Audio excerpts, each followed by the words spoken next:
My name is Thomas Bennett, and I'm 61 years old now.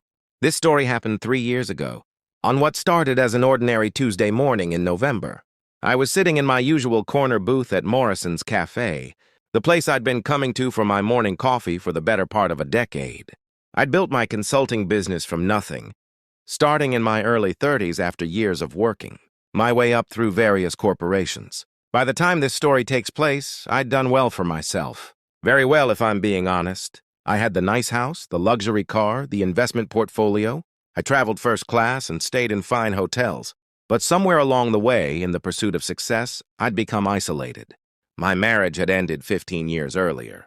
My 2 sons were grown and lived on opposite coasts, busy with their own lives. I saw them maybe twice a year if I was lucky.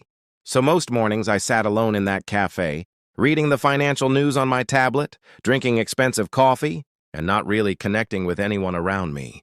The staff knew my order by heart, but we rarely exchanged more than pleasantries. I'd become one of those people who exist in their own bubble, barely noticing the world spinning around them. That particular morning, rain was streaking down the windows, creating patterns against the gray November sky. The cafe had that warm, cozy feeling that made you grateful to be inside. I was reviewing some contracts for a client when I became aware of a small presence near my table. I looked up to find a little girl standing there, maybe 5 or 6 years old. She had blonde hair pulled into 2 braided pigtails with pink ribbons, and she wore a tan jacket over a red dress. Her pink sneakers had mud on them from the rain outside. But what caught my attention most was what she was holding. A stuffed rabbit that had seen better days. One of its ears was hanging by a thread, and stuffing was coming out of a seam along its side. "Mister," she said in a small voice, "can you fix my toy?" I glanced around looking for a parent or guardian. At a table near the window, I spotted a woman who looked to be in her mid-30s, watching us with an expression that mixed hope and exhaustion. She gave me an apologetic look but didn't call the child back. I turned my attention back to the little girl. "I'm not sure I'm the right person to ask," I said, trying to be gentle. "I don't really know much about fixing stuffed animals." Her blue eyes filled with tears, but she blinked them back bravely. "Please, mister. It was our last gift from Dad." Something in those words stopped me cold. The way she said was rather than is. The weight behind that simple sentence. I set down my tablet and looked at her more carefully. "What happened to your rabbit?" I asked. "His name is Flopsy," she said, holding the toy up so I could see better. "My daddy gave him to me and my sister before he went to heaven. Emma's only 3, and she doesn't understand that we have to be careful with him. She pulled his ear when we were playing yesterday, and now he's breaking apart." She said it with such seriousness, such grown-up concern for her younger sister's understanding. This child had learned about loss too young, and it showed in every word. "What's your name?" I asked. "Lily," she said. "That's my mama over there. She's trying to find work. She has interviews all morning, and the lady at the office said we could wait here if we're quiet." I glanced again at the woman by the window. Now that I looked more closely, I could see she was dressed in what was probably her best outfit, though it had seen better days. She had a folder of papers in front of her and was making notes, checking her watch periodically. She looked tired in a way that went deeper than just lack of sleep.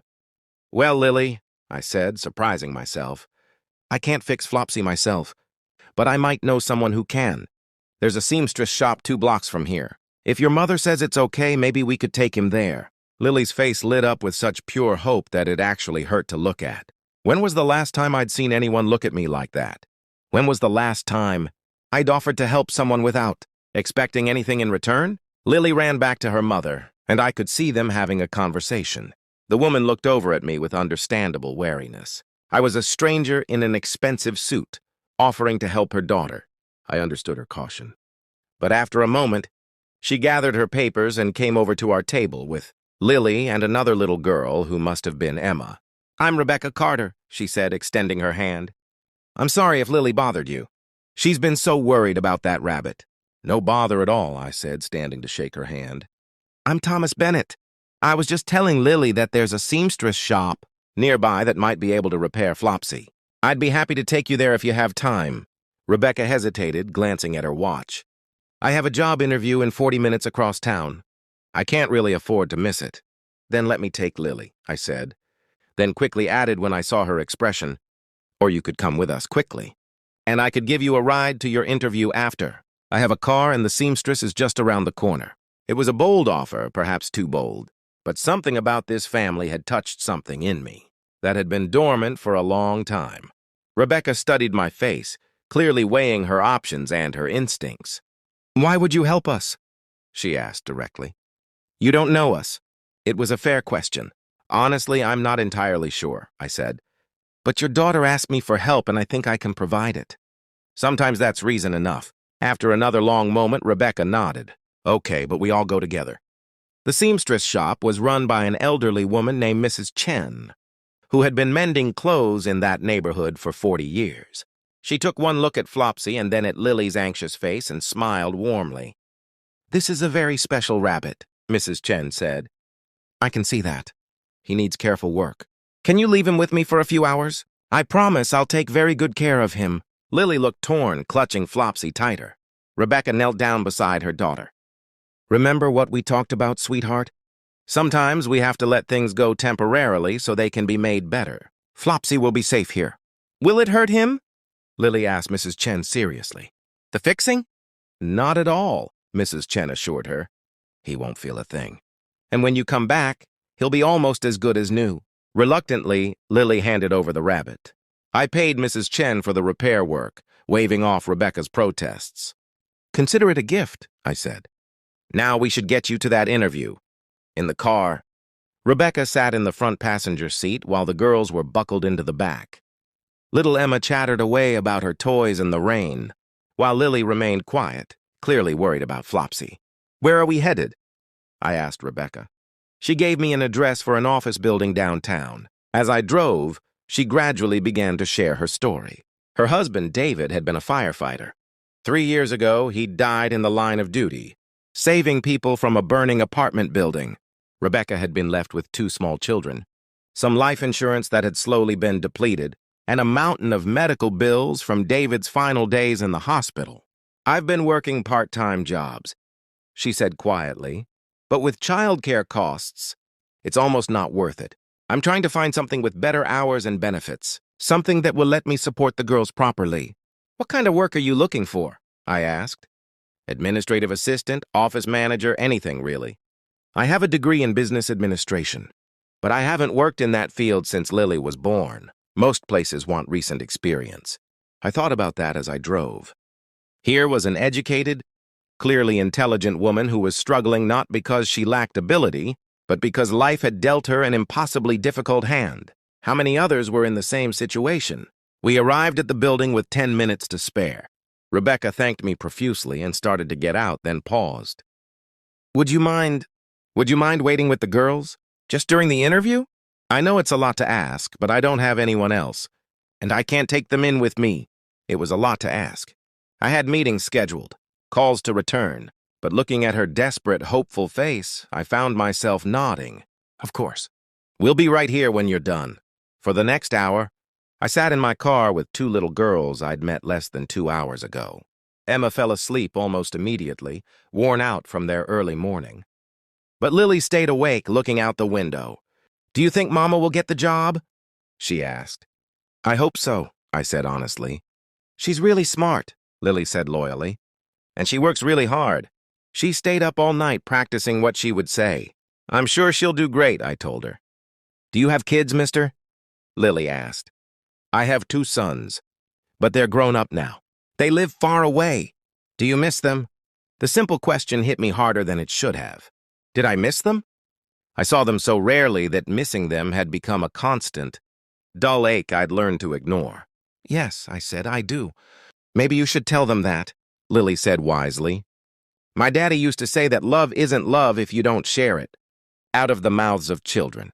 This little girl who had lost her father understood something I'd forgotten somewhere along my climb to success. When Rebecca finally emerged from the building, I could read the disappointment on her face before she even reached the car. She slid into the passenger seat and let out a long breath. "They went with someone with more recent experience," she said, her voice carefully controlled. "They were very nice about it, but the answer was still no." I didn't say anything for a moment. Then, surprising myself again, I asked, Would you and the girls like to get some lunch? My treat. It's the least I can do after you spent your morning with a stranger. Rebecca looked like she wanted to refuse, pride warring with practicality. Finally, she nodded. That would be nice. Thank you. We went to a family-friendly restaurant, nothing fancy but clean and welcoming. Emma woke up and was delighted by the mac and cheese, while Lily carefully ate her chicken tenders, still worried about Flopsy. Over lunch, I learned more about Rebecca's situation. She was 2 months behind on rent. The car she'd been driving had finally died completely last week, which was why they'd taken the bus to the cafe that morning. She was applying for any job that might provide stability for her daughters. I'm not looking for charity, she said firmly. I just need a chance. One real opportunity to prove what I can do. Something was forming in my mind. An idea that seemed crazy, but also somehow absolutely right. What if I told you I might know of a position? I said. My consulting business has been growing, and I've been thinking about hiring an office manager. Someone to handle scheduling, client communications, paperwork. It would be full-time with benefits. Rebecca stared at me. Are you serious? Completely. I realize we've only just met, but sometimes you can tell about people. You're organized, articulate, clearly responsible. And frankly, anyone who can manage 2 young children, while job hunting and dealing with everything you're dealing with has executive-level multitasking skills. I don't know what to say, Rebecca said, her eyes filling with tears. I can't tell if this is really happening or if I'm dreaming. It's really happening, I assured her. Why don't you come by my office tomorrow? We can discuss details, salary, benefits, all of it. No pressure. If it doesn't feel right for either of us after we talk, no hard feelings. After lunch, we went back to pick up Flopsy. Mrs. Chen had worked miracles. The rabbit's ear was securely reattached, the torn seam carefully mended. Lily hugged the toy to her chest with such joy that even Mrs. Chen's eyes got a little misty. Thank you, Lily said to me as we prepared to part ways. Thank you for helping fix our last gift from Daddy. She hugged me then, this little girl I'd only met a few hours ago, and something inside my chest that had been frozen for years began to thaw. I drove Rebecca and the girls home to their small apartment in a neighborhood that had seen better days. As they got out, Rebecca turned to me. Why are you doing all this? She asked. The truth. I thought about it. Because your daughter asked me for help, and for the first time in a very long time, I felt like I could actually make a difference in someone's life. Not by writing a check or making a donation, but by actually showing up, being present. Maybe I needed that as much as you needed the help. Rebecca came to my office the next day, and we talked for 2 hours. She started working for me the following week. It turned out she was exactly what my business needed. She brought organization to my chaos, warmth to my sterile office environment, and a perspective I'd been missing. But more than that, she and her daughters brought something back into my life that I'd lost. Connection. Purpose beyond just accumulating wealth. Lily and Emma would sometimes come to the office after school. When childcare fell through, they'd do homework at the conference table or draw pictures that Rebecca would pin up on the bulletin board. I started calling my own sons more often, actually talking to them about their lives instead of just exchanging pleasantries. I flew out to visit them, met my grandchildren who I'd barely known. I started to rebuild those relationships I'd let atrophy. That was 3 years ago. Rebecca still works for me, though her title is now Director of Operations, because her role has grown as the business has grown. She and the girls moved to a better apartment, then eventually to a small house. Lily is 9 now and Emma is 6. Flopsy still sits on Lily's bed, a reminder of her father and of the day a stranger in a cafe decided to help. I'm not telling this story to paint myself as some kind of hero. I'm not. I'm just a man who was lucky enough to be in the right place at the right time, and who was reminded by a little girl that the most important things in life aren't found in financial statements or business deals. They're found in small moments of connection, in choosing to help when help is needed, in being present for the people around us. Sometimes I think about that morning and how easily it could have gone differently.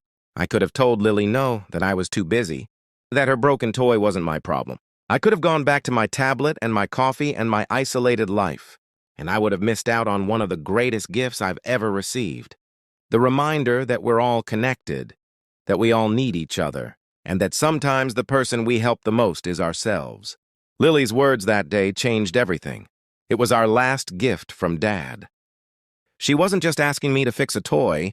She was asking me to help preserve a memory, to honor a love that continued even after loss. She was asking me to care, and I'm so grateful that I finally said yes. These days, I'm still successful in business. I still have my nice house and my comfortable life. But now I also have Rebecca and her daughters as part of my extended family. I have regular dinners with them, attend school plays and soccer games. I've even taught Lily how to play chess, and she's getting quite good at it. Last month, on the anniversary of David's death, we all went together to the memorial park where his name is inscribed, along with other fallen firefighters. Lily held Flopsy, now a bit worn again, but still intact, and told her father about the kind man who had helped fix his last gift to her. "I think Daddy sent you to us that day," she said to me, holding my hand. "I think he knew we needed help and he sent us an angel in a fancy suit." I'm no angel, but maybe that's the point. We don't have to be angels to make a difference. We just have to be willing to pause, to listen, to care. We have to be willing to say yes when a child asks for help, even if it's inconvenient, even if it doesn't fit into our schedule, even if it means stepping outside our comfortable bubble. Because you never know when a broken toy and a little girl's request might change your entire life. And I can honestly say that on that rainy Tuesday morning in November, when Lily walked up to my table in Morrison's cafe, she didn't just ask me to fix her toy. She asked me to fix myself, to remember what it meant to be human, to be connected, to be alive in a way that mattered. And somehow, through the simple act of saying yes, I did.